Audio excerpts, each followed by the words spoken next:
What's up, everybody? Welcome back. Usually, I do this with a co host or a guest, but today I've got several things that I would like to get off my mind.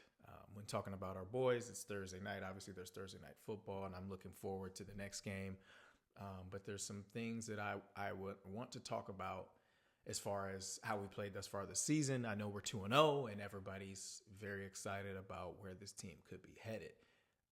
I'm right there with you, but I'm not going to jump the gun and crown us division champs or making it to the playoffs or anything like that. I see some concerns. And one thing I will say before I get to that is it's always great when you're not playing your best football, but you're finding ways to win.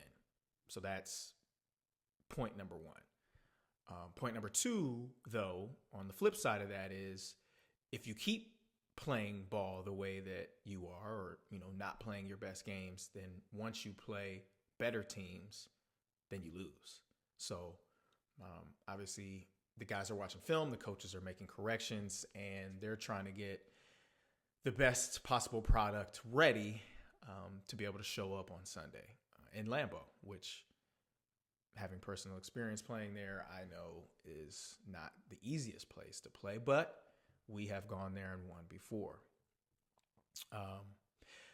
My biggest concern is the quarterback. Derek Carr has got to play better. There's been a lot of questions as far as, fans, analysts, and the likes. Is he the right guy? Is he going to make sense in this Pete Carmichael offense? Is he going to be able to get on the same page with the receivers? And I think the answer to all of those questions is yes. And I've thought that all offseason, but he's got to play better. What do I mean by that? Last week against Carolina, especially in the first half, he just did not look comfortable. And I understand they've got a couple really good pass rushers. And it can make you feel a little antsy back there, but I'm no quarterback guru, but just, watching the game and then watching it back, it just, his feet didn't look right to me. His technique when he was throwing looked off. And now a part of that is the pass rush, right? You got people in your face and you're a little, I got to get out of here. Or get the ball out of here, because he wasn't tucking and running or anything like that. But I want to see better technique from him. I want to see just more comfort from him. And I think we ran the ball well in that game, and especially in the second half. Taysom comes in and he kind of just changes the whole flow with, the things he's able to do. And I was happy to see him get more burn. He came in and threw a pass, which is good. It's a tendency breaker. But back to Carr, he's got to look like the guy. He's got to look like the $120+ million quarterback that he currently is. I know there's going to be throws from time to time that are off. He was off. I mean, he just didn't look right. But when it came time in the second half, he made a couple of throws that helped us win the game. So I'm not trying to beat him up. I just expect more from him. I'm sure he expects more from himself. After the game, he took accountability. He said, look, I got to be better. Yeah, he does. If we want to get to where we think we can be at the end of this thing, he's got to be better.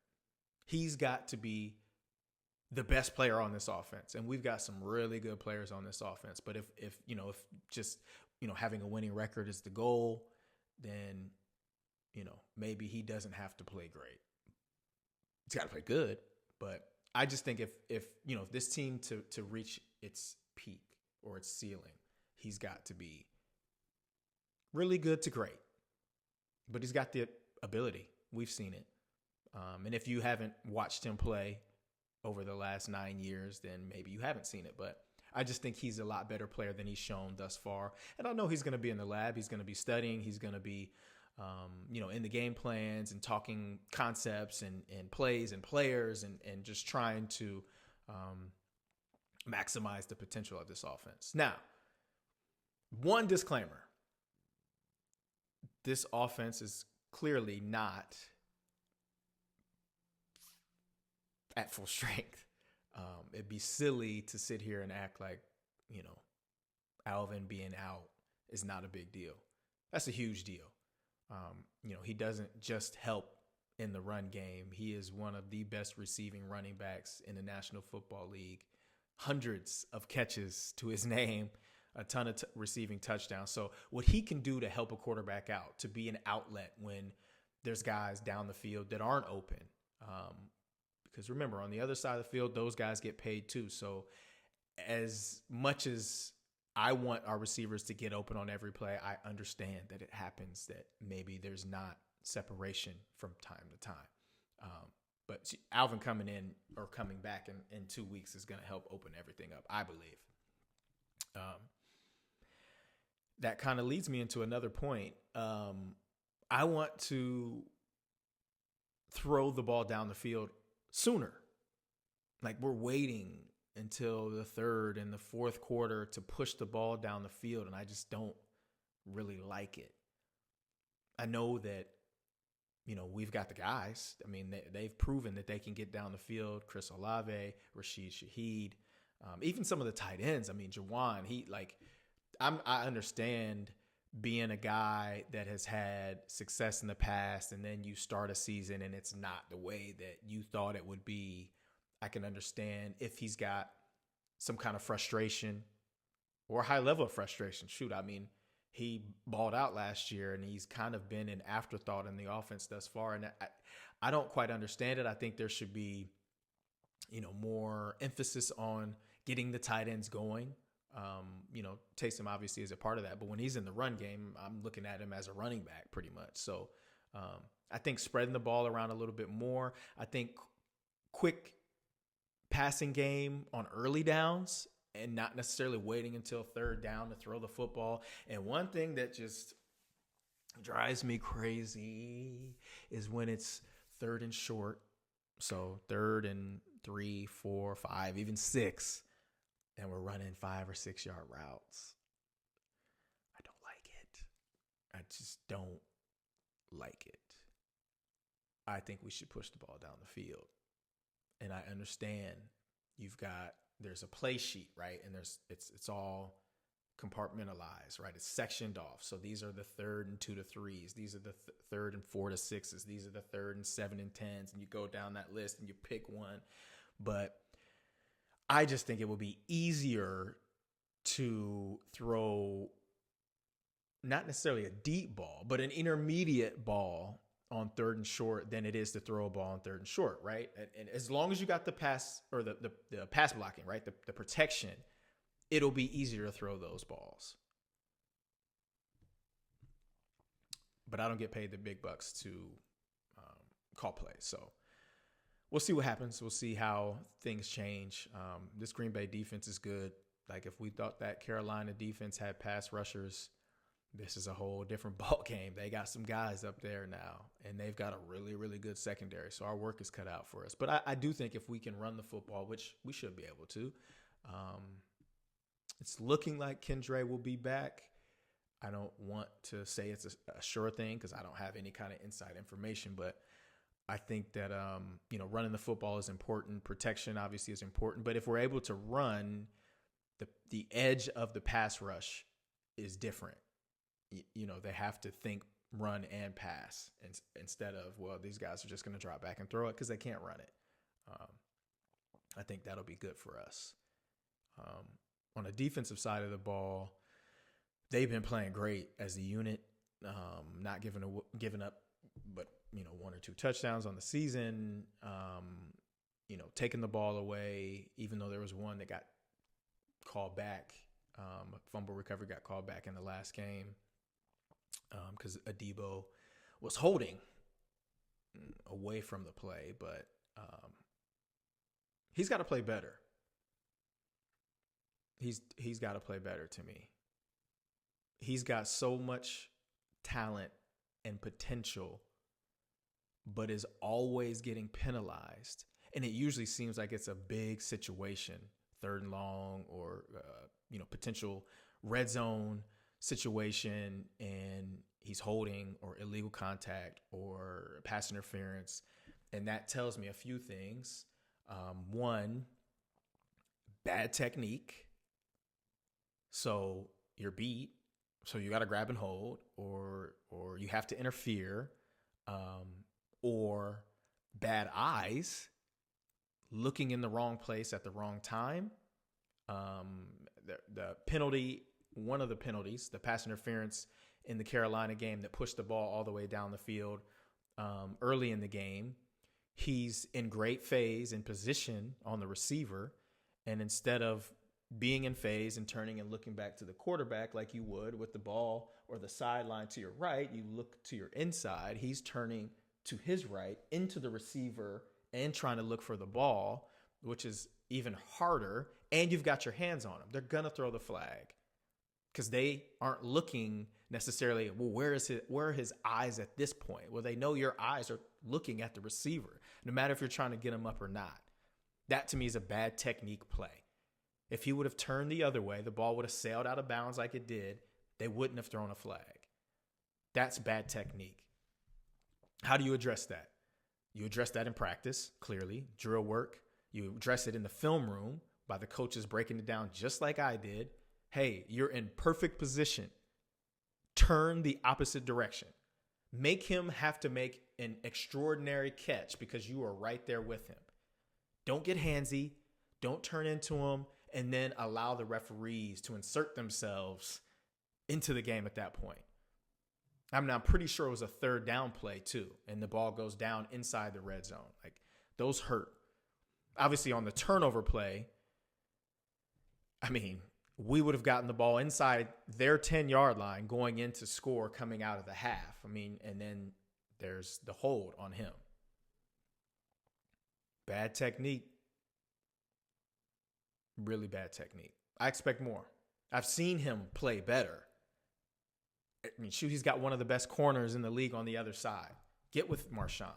Talk to Marshawn about technique. Talk to him about tendencies of receivers. Like, he's got a wealth of knowledge over there on the other side if he wants to use it.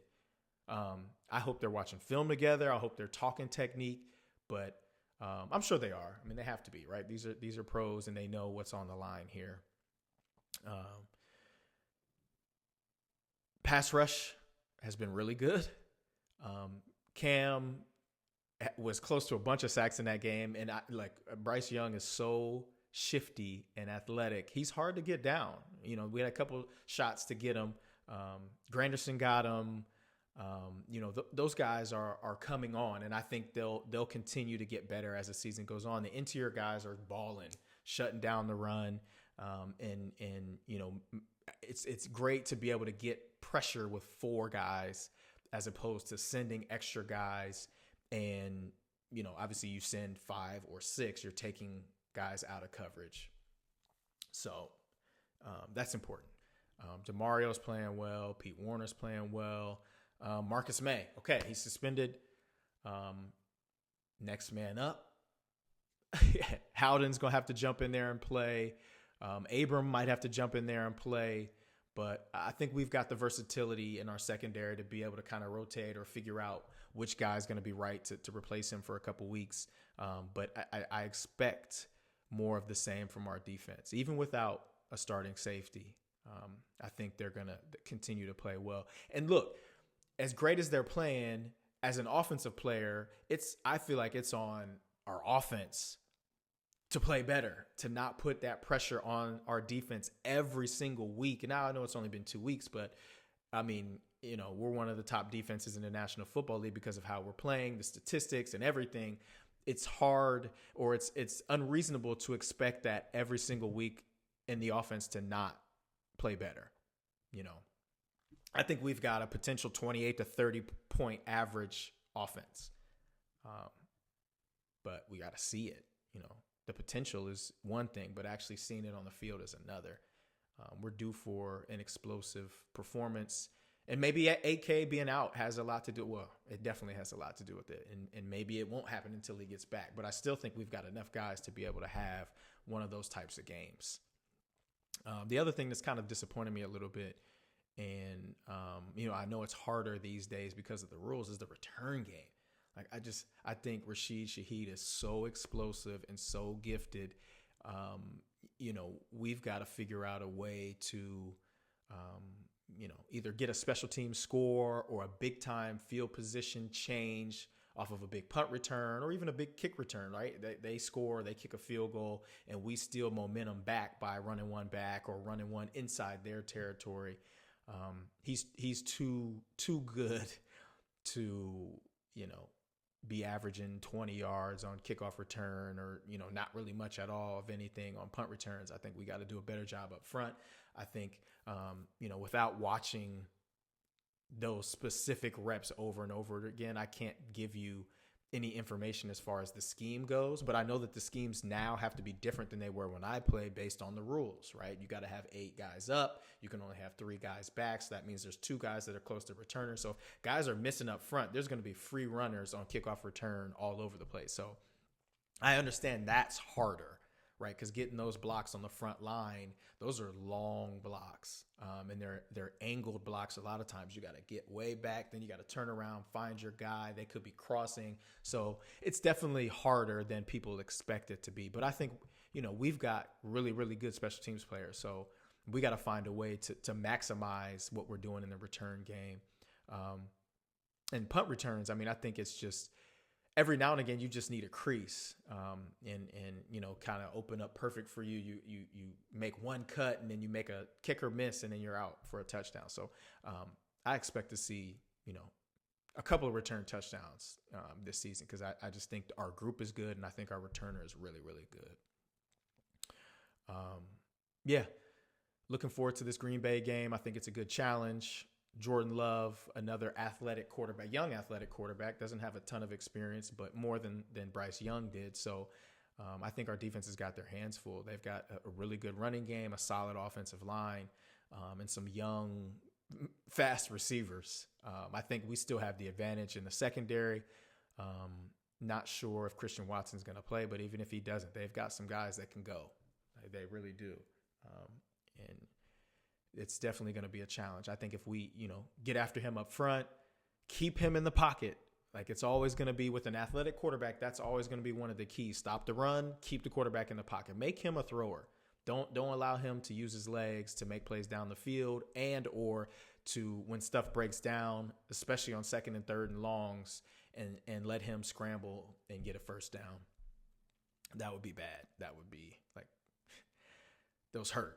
Those hurt a defense a lot, especially, if guys got receivers locked down, the defensive line does their job initially, and then somehow he's, squeaks out of there. But looking forward to this game, and hopefully everybody tunes in and does your normal thing and reps. Appreciate everybody watching. Make sure you like and subscribe this video. Subscribe to Boot Crew Media. And before I go, obviously, we got to have a little bit of time from our sponsor.